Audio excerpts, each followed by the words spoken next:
जो तुम्हारे पास पैसे हैं वो मुझे दे दो। मुझे मेरे पास पैसे नहीं है। मैं तुम्हारे पास हैं पैसे, मुझे दो, जल्दी करो। मेरे पास पैसे नहीं।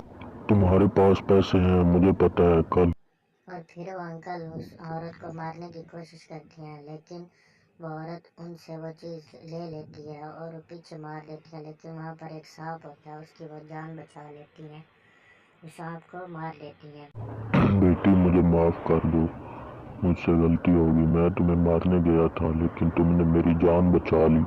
मैं किस मुंह से तुम्हारा शुक्रिया अदा करूं। तुम मुझे माफ कर दो। नहीं नहीं बाबा जी, कोई बात नहीं, मैंने आपको माफ़ कर दिया, कोई बात नहीं।